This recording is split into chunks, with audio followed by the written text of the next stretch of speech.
Ant kryžiaus matome nuogą Dievą, kuris visiškai ištuština save. Atiduoda visą savo gyvenimą, energiją, gebėjimus, jausmus su vienu tikslu – dovanoti meilę žmonijai.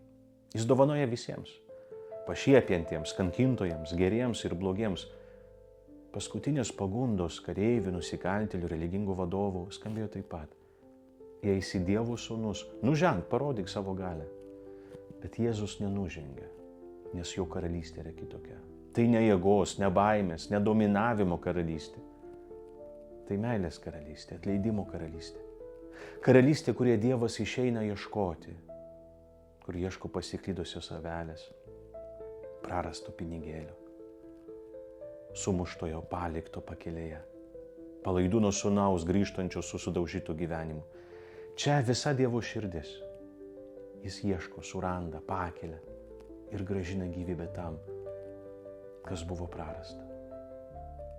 Dievas lieka ištikimas savo. Jis nemyli mus dėl to, kad esame geri, bet todėl, kad pasirinko mus mylėti.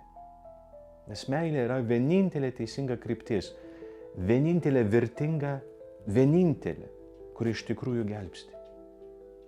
Viešpatie, tu baigi savo gyvenimą neturėdamas nieko, nuogas ir vargingas, nes viską atidavei.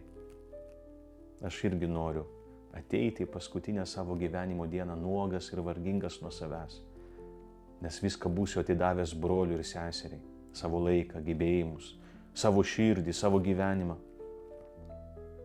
Bet dabar dėja esu apsirengęs karališkais rūbais, savo statusu, savo kaukėmis, savo pykčiu, savo troškimu turėti daugiau, būti aukščiau, savo godumu, savo patogumais, savo savanaudiškumu. Slėpiuosi už galios, už puikybės, už pirmų vietų, kad tik neišnykčiau šiame pasaulyje, kad tik atrodyčiau sėkmingas. Vargas man, Viešpatie, kad vis dar nesuprantu, kur yra tikroji gyvybė. Tavo karalystėje, tavo logikoje, su tavimi, tavyje ir dėl tavęs. Palaimintos dienos.